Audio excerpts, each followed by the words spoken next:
What's going on, golf fans? It's your boy Gsluke here with our round one prize picks preview for this week's AT&T Pebble Beach Pro-Am. Going to go over the golf course. There are actually 3 in play this week, but only one where all the main categories are going to be covered on prize picks. That's going to be Pebble Beach Golf Links. So we'll make sure that your experts know everything you need to about the track to go out there and place your slips. And then at the end, going to go through the weather and 4 props that I have my eye on here for round one that you might want to consider for some of your cards as well. So let's get it started with first off the golf course. It's Pebble Beach Golf Links. That's the main course this week. You'll be playing 3 different courses over the first 3 days. And then after that point, a 54-hole cut will happen, which is very unique when it comes to the PGA Tour, but the same kind of format that we had for the American Express just a few weeks ago. So if you were betting at that point, the same kind of setup here with the Pro-Am and with the 3 courses in play.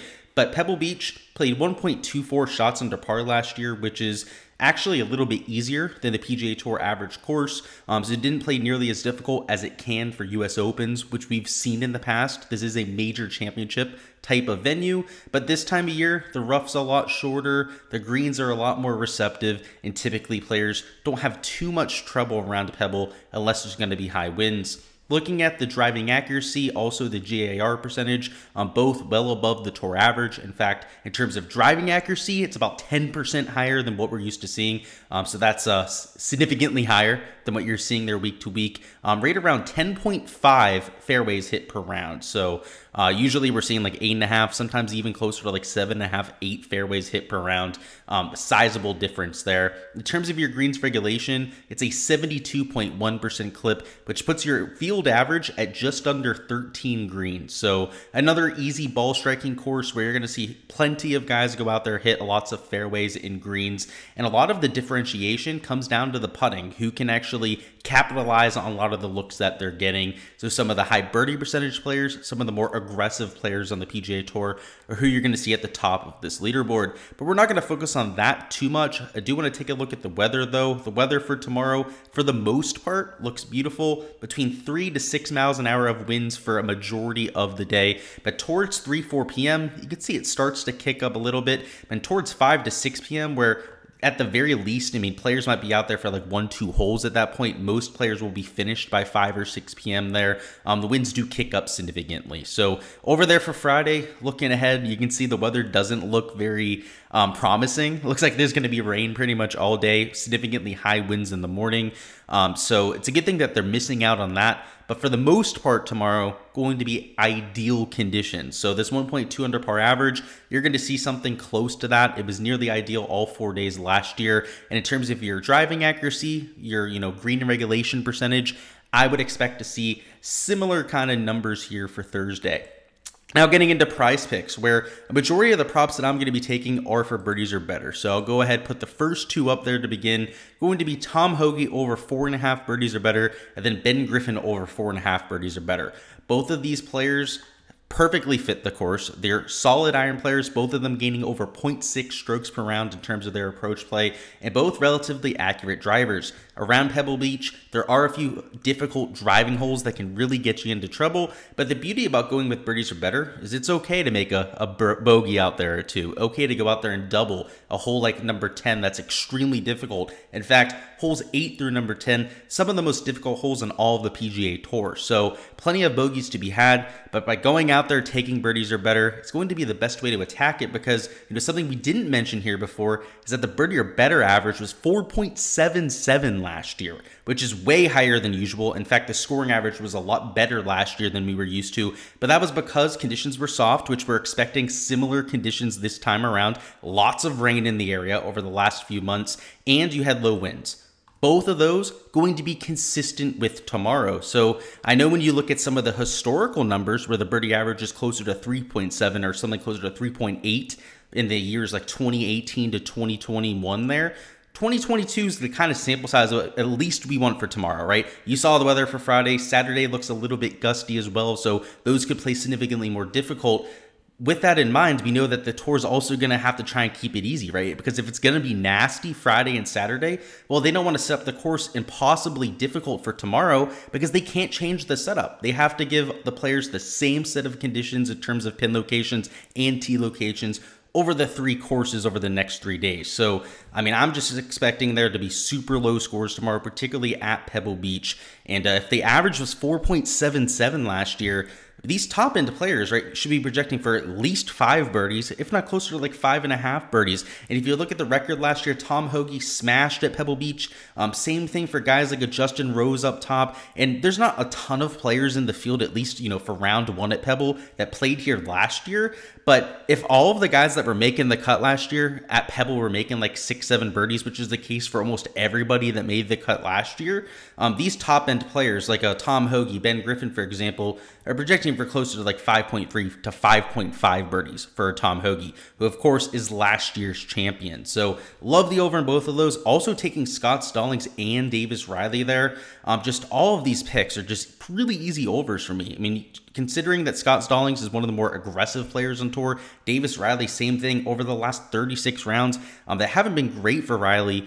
Both of these guys, the one thing I'll say is Scott Stallings has one real exception when it comes to his shots gained. A few events ago over there for the Tour Championship, he actually lost 12 strokes on approach in one golf tournament. So you take that aside, you remove that. He's been great on approach over his last few months. Davis Riley been great on approach, gaining close to half a stroke per round in that category. Ben Griffin, Tom Hoge, like I mentioned, gaining over 0.6 strokes per round. In fact, Tom Hoge over a stroke per round on approach. So that's the one consistency that you have across these players. Again, keeping in mind that you have to remove that one event for Scott Stallings. It was just that bad that it puts it into the negative over that stretch. But all 4 great players on approach, aggressive players that I trust to go out there. And again, the average was 4.77 birdies, significantly higher than the average here. And the guys even here, like 4, like Luke Donald and stuff, I think it's like a fair projection. Russell Knox, I'd definitely be taking the over on. Jimmy Walker, he played well last week. Like, I'd be taking the over there too. Of course, the issue with taking all of the overs is the multiplier. So that's what we'll talk about now. What I did personally is I do have these 4 top ones in a 4-leg flex, and went down here and just used the 5.5x payout. So it's actually a little bit higher if you get all 4 right. Instead of 1.25x, you get 1x for the, actually, instead of 1.5x, I think, you get the 1x down there for the 3 correct. But in either circumstance, it's worth it. I mean, you're getting more for getting them all correct. If I get my money back for getting 3 out of 4, that's fine. A majority of my money, though, are on 2-leg powers, right? Just taking 2 out of the 4, mixing and matching them. I'm going for the 3x payout. That's where most of my money is going to be. So whether it's like, you know, Stallings and Griffin over, right? Going with, you know, Griffin, Riley, you know, so on and so forth. Just trying to get all those different combinations in there is how I really approach this slate. Looking at a few of the other boards, just to give you the full look at it, I'll remind you guys, if you want access to all the props that I'm betting, they're going to be on Patreon. As of right now, I'm really sticking to those, you know, 4 birdie or better props I have up. But as we go through a lock, as we see the course more and more, of course, you know, I'll be posting more props and for rounds 2 through 4. So if you're looking for all those, check that out. But in terms of strokes, I think it's fairly priced. Most of the field is at like 1.5 under for these guys here at 70.5. Sure, I'd be leaning towards the under, but just given that the field average is a little bit more conducive to overs when it comes to birdies or better, I decided to go in that direction. The guys here that, you know, are at 70 are good push candidates, but to get to 3 under par with some of the bogeys that are out there can be a little bit dicey. So I'm sticking clear of it. Birdie or better matchups, they do have some of the other courses up, so I want to point that out. Guys that are at Spyglass Hill, that's what the SH means. Down here, they have Monterey Peninsula. That's what the MP stands for. There with like the Webb Simpson one, the Bo Hostler matchup, for example. So they do have a few of the other courses on the board.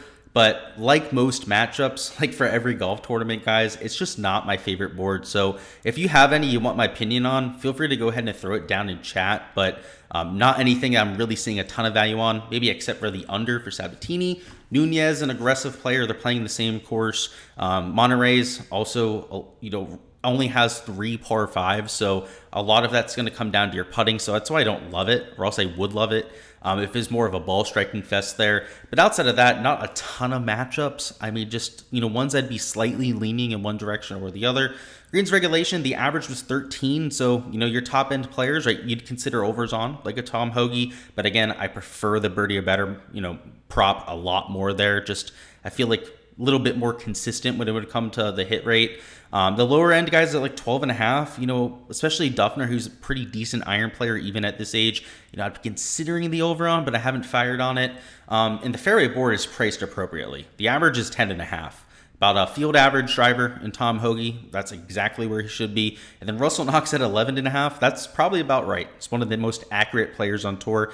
But to only have 2 misses to work with out there for a fairway prop is just way too scary for me to hop on board. So for me, I'm going to wait till there's more selection. Right? There's only 4 props up for greens regulation and fairways hit. So perhaps we get a few more up before lock, so I can go ahead and post those on Patreon. But as it stands, not that much value. And then for holes played, like I said, there's a 3-round cut. So after 54 holes, he'll be making the cut line. That's why the holes played are at 54.5 as opposed to 36.5, like you might see for some other golf tournaments on Prize Picks. I would consider the over on Higgs. He's played excellent golf.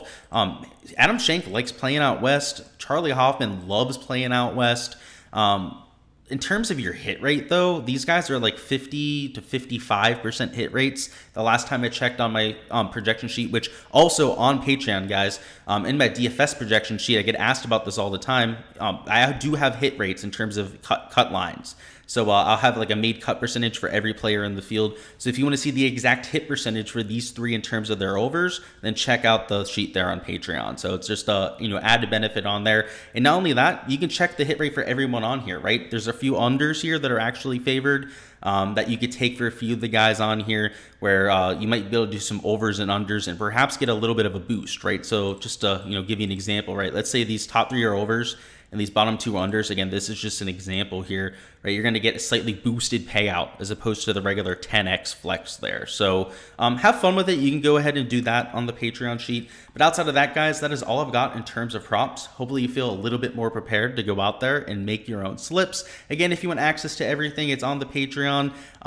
You can always message me on the Discord over there, whether it's the Prize Picks Discord, the one through the Patreon page. Always willing to answer questions that you guys have and give you guys some help, right? It's a community, like going out there, helping you guys make some money, hopefully to make everyone better. And of course, guys, I like getting help from some of you guys too, right? Hearing some of your analysis, commenting down below. So go ahead, comment down below what your top prop is, right? Sometimes I like to see what you guys have to say. I'll consider adding props from time to time. Sometimes there's things I overlook. So if you think there's anything that I've overlooked on this slate, please, by all means, go ahead and comment that down below. I appreciate all the support. You guys stopping by, liking the video, subscribing to the channel like you guys always do. If you haven't already gone out and done that, go ahead, smash that like button. Subscribe to the channel so you don't miss any of the content in the future. We'll be doing content for rounds 1 of every single event this year. So if you're looking for that, we'll be going over the Waste Management next week, Genesis Invitational, and then of course for the Florida Swing, I'll be there for all the golf tournaments. So a little bit of insider access. I'll be at a lot of the practice rounds. So you definitely won't want to miss that part of the schedule. Going to be a lot of valuable information to work off of. But like I said, guys, until then, best of luck with all of your slips, all of your DFS lineups if you're going in that direction, and let's get this cash.